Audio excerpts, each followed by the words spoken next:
Hello everyone, nubkeks here. Welcome back to Nub Raids, and we've got the info for you for the Summon Rush event, which is dropping tomorrow. Now, one thing about this, which is really cool actually, this Summon Rush is giving you 100% more event points from your Ancient Shards. So, making Ancient Shards much better. Normally, they are not worth pulling at all during Summon Rush. This certainly makes them a bit better. Stay tuned. I will have a shard pull video tomorrow because, yeah, I am going for the fusion and I'm going to be going for this. And yeah, there's some nice champions. Let's take a look at them. Let's see where they are. Oh, I should also mention, I guess it's going to pop up in the in-game news, but the raid trivia dungeon that I was part of, me, Deadwood Jedi, Scratch, YST, yeah, we had a ton of fun recording it. I hope that you'll enjoy watching it. I'm excited to see how it turned out. Yeah, it's, I mean, I think it was really fun. And we certainly had a laugh doing it. So yeah, I hope that you guys will enjoy it as well. I think people enjoyed the award show last year, and I think this one is even a bit more fun. So we'll see. Actually, I say it's probably like a lot more fun. It's more casual. Yeah, we'll see. We'll see what you think. But here we go. These are the summons anyway, which is starting, of course, tomorrow, the 9th of May, Friday, and it lasts for 72 hours. They're really, really good. We've got Duchess, Lilitu, Elva Autumnborn, Freya, Dunehairl Saharis, he is new, but I think he's quite decent. Operdin Clanfather, and then from the Voids, Sifi, Warlord, and Raka. Kind of insane. So I'm going to do two different rankings here today. My thoughts, two different ways. Number one, in terms of how good these champions are overall, and then number two, in terms of how good they're probably going to be for Faction Wars Hard, because I'm really expecting to get Faction Wars Hard any day now, really. Like, it's time, man. Give me that Faction Wars Hard. My body is ready for new content. Let's do it. Let's make it happen. So yeah, coming into this first. So Duchess, Elva, Freya, Dunehairl, and Operdin. Operdin's an interesting one. I say Operdin is probably the least valuable. He is best. He's actually pretty good since his buff. But I would probably rather have Freya in the faction simply because there's a good Operdin does a lot of healing, but there's quite a good few other healers. Syl actually does quite a bit of healing. If you got Alsgor, he's a previous guaranteed. He does quite a bit of healing. I don't know if there's any much. I mean, there's Skytouch Shaman. I think she is one of the epics. Yeah, you're probably okay with Syl. You probably just want the stronger protection of Freya. But Operdin, he's very nice now. So block buffs. So yeah, he gives you two continuous heals and block debuffs, and removes a couple of debuffs on a 3-turn. Then his A2 is an AoE attack with a big heal, and his A1 is doing a bunch of turn meter stuff, and then he's giving you turn meter on his passive. So he's giving you basically a monstrous amount of healing and a monstrous amount of turn meter. He's very solid. Operdin is very solid. He is particularly good. His best area is with Senna for Chimera, because Senna, again, she turns continuous heals into even more turn meter. And she also puts out 2 continuous heals, which, again, their passives both stack. They both provide continuous heals, and you just go crazy with the turns. One slight mark against him, I do think that Androck ends up being better than Operdin. But, I mean, he's still a pretty insanely good option. So I do think he's actually a really, really good champ. I should actually mark him as pretty good now. I would personally rather get Freya, because Freya is, I think she will easily keep you alive. I've got Freya. I love Freya. I think Freya is great. She can be a damage dealer. She can be a turn meter booster. She can be just someone keeping your team alive. She's got so much potential, so many different builds. You can build her in like lethal and stone skin. You could build her in like 9-piece protection. You could do all sorts of weird things with Freya. She's very fun, very powerful. I think she's going to do an amazing job of keeping your team alive. Both in arena, she's great in arena, but she's going to be really good for faction wars and future content. I think she's going to be more generally useful in future content, anything that comes, than Operdin, who's quite a bit more niche, I think, though he is very good. Zaharis, same faction. He's a fun one. Speed in all battles. So he's giving you intercept on someone. Block debuffs increase speed on everybody. Great on a 3-turn. He's got block buffs, block active skills, single target, but he can he also buff spreads, which is quite unusual. Spreads all buffs from him, puts them on all allies, and his A1 can be doing debuff spreads as well. So you can potentially spread around that block buffs, block active skills a little bit.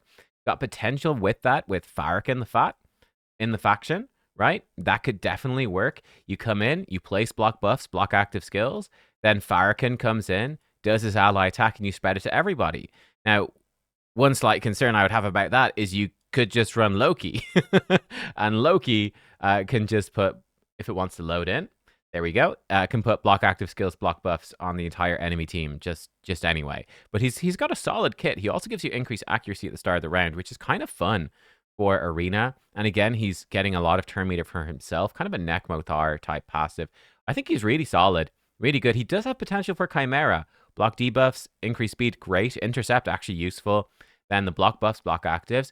I wouldn't say he's a 5/5, like a 4.9. I think is a bit high, but he is very good. So he's a great champ too.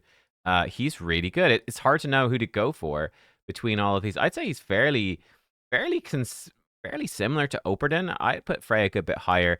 Elva I rate very highly. I'd probably rate Elva the highest. That's a bit controversial, but I would. The non-voids. And then Duchess is really solid too. Yeah, Duchess might be a little bit higher here. Something like that. Duchess, viable for Arena. She does have some niche uses. Very good at Volcanos, especially. And yeah, just a really solid carry. She's a great champ for Chimera. She brings you a bunch of buffs, which really helps at trials. Lots of damage reduction. The AoE revive keeps you alive. She just, she has definitely been power crept, right? She used to be, I would say, arguably the best champion in the game. That's certainly not true anymore. Like Star Sage Galathier for Arena is sort of Duchess 2.0, really. She's just sort of better.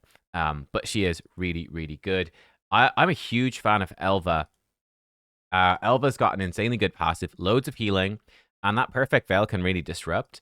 And then she's got really short cooldowns. She's quite like Sifi, but funny enough, Sifi is obviously much better in Arena. I've got both of them. Sifi's much better in Arena. Elva actually tends to be better for most PvE content. Why?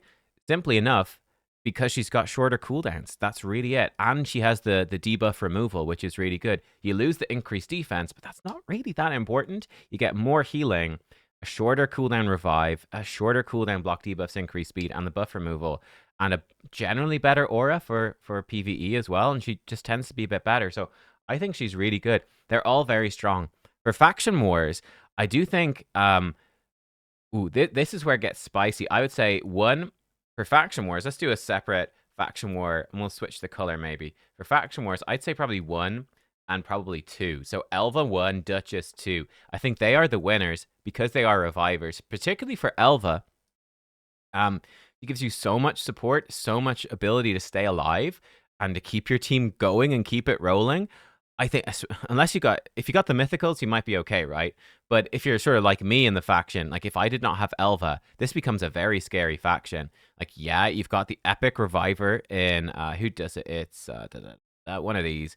Wiranon. She's not bad, but Elva is so much better. So I think Elva will have a huge impact on the Sylvan Watchers. I think Duchess is going to be insane, but I would guess probably not quite as impactful for Demon Spawn for the simple reason that I actually think that Lammasu with Carnage, who are both free champions, that's got a like pretty much hard carry. I guess the one concern would be perhaps the bosses. It might be really tough. And obviously Duchess is so much better than Dur the Hungerer. That's not even funny. But yeah, I don't know. I just feel like Carnage Lammasu is a more accessible and more powerful combo for control and for damage and just blitzing through Faction Wars type content than anything the Sylvans can put together. So that makes Elva more valuable than Duchess for me. I mean, we'll see. Maybe I'll be wrong on that. And then the others are really good, but they don't bring revives. But any of them are good. I would say, again, I'd probably give Freya the third spot. I think, especially because she brings a bit of crowd control as well, could be quite useful. Yeah, I think she's solid. I think she's going to be good. But you could make the argument for any of them. I guess Zaharis is probably going to be a little less useful. I don't know. I feel like you've got so much speed control and stuff with Armans. I don't know. So yeah, Armans and Loki. You've got Syl. I think Freya fits in really well as just the damage prevention. And I think that might more likely to be good. So I'll be looking towards Freya. For the Voids, Sifi, Warlord, Raka, all great champions, all likely to be good. I would say Warlord has lost a bit of value overall. I think Sifi is the best of these, and I'd say Sifi is probably more valuable than Elva overall because of her arena potential. Warlord is really good. I'd say Warlord is probably similar to Freya, and similar to Duchess. I put Duchess a bit. I'll put Duchess and Freya actually fairly equal, and Warlord too. And then Raka be a bit weaker than that. That feels about right to me. Warlord has the problem of just more competition coming into the game, especially Fabian. Right? I think Fabian just brings you more than Warlord. Warlord it puts skills on a longer cooldown than Fabian can, but Fabian has the potential for extra turn. Fabian is removing buffs, which is much better against Stone Skin type champs and just the meta in general. Fabian can spam crowd control. I'd much rather, and he's got higher base speed as well. Fabian's just better, unfortunately, I think, than Warlord. The Warlord doesn't have affinity problems, and that's a benefit. But yeah, I think Fabian's insane. Warlord is really good, but yeah, it takes away from it. I think it definitely takes away from him, but he's still great. Raka, then, I would say, is probably the weakest of these, but still really solid. And Orcs, I think, is going to be a tricky faction. Like, I'm looking at Orcs, and I'm not loving what I'm seeing. I do really like Tagore. I mean, that's one thing about Orcs. Tagore and Jorg are both very good revivers. They're fantastic epics. So you do have that in the epics, but Raka is even better, of course. The full buff removal, big shield and increased attack, and there's lots of attack champions in the Orcs. She's doing healing with her A1, healing and turn meter boosting with her passive, and she's got the full team revive of block debuffs and a speed in all battles aura. So yeah, in terms of faction wars, I think actually Sifi probably takes it for faction wars here. For undead, because let's say a lot of players going to be coming in with Fabian. I think Sifi is a perfect companion for him. Boosting up his turn meter, bringing you in a revive, bringing you in all those defensive buffs, and single target sleeps if needed. Yeah, like I would expect, just Fabian, Sifi. If you got Rotus, Sifi, Rotus. And that's one thing as well. Sifi, Rotus is an insane duo for a lot of stuff. And Rotus is, let's say Taras Marishka. Good luck. You got to pull 2 Void Legendaries. If you get Sifi, getting Rotus is something that might actually happen to you eventually, right? Because he's not a Void. He's a good bit more gettable, which is good. But yeah, like Fabian, Sifi, Rotus, Ultimate Death Knight, that feels really strong for Faction Wars. I think she's great. And, again, for that Faction Wars stuff, Gorgrab is your other reviver, and he's so much worse. He's fine, but he's so much worse. Like, you would way, way rather have Sifi. I mean, Heraclites is also a reviver, technically, if he gets a kill. And Theodosia is even better again, but yeah, good luck getting her. So yeah, that's sort of my thoughts. That's sort of my thoughts on that. I will say for Faction Wars, actually, Warlord might be insane. I mean, AoE turn meter depletion with skills fully on cooldown, and then he also has block debuffs only for 1 turn. That should probably be buffed to 2 turns, really. He puts out a big shield and a big heal as well on a 3 turn. He actually is a really good kit for Faction Wars. He's going to carry hard, and so will Raka. If I had to choose between Warlord and Raka, her Faction Wars, I'd probably be going for Raka. But Warlord would be very close. So I think Sifi would take that. Warlord and Raka kind of neck and neck, very close. But for me, Sifi would be number 1 over there for the Voids, I would say. 1 for the Voids. For the Epics, Mausoleum Mage, Quargan the Crown, Sepulchre Sentinel, I'm not a particularly big fan of any of them. I think they're all okay.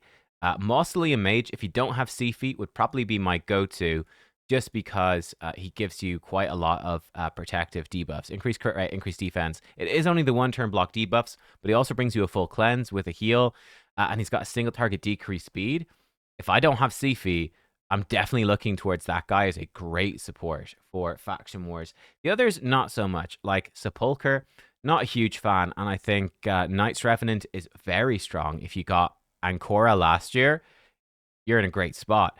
If you got Alatreon Blade Master last year, you're in a great spot. Mad Hatter from this year, Empress, and then you've got really good epics in Rector Drath, Sabbatha, Whisper, Skullcrown, Golden Reaper, Tenacia, Doom Priest. You've got a really, really good faction. So I'm not too pushed, and I think Sepulchre is kind of out of date at this point. I'm not too pushed about her.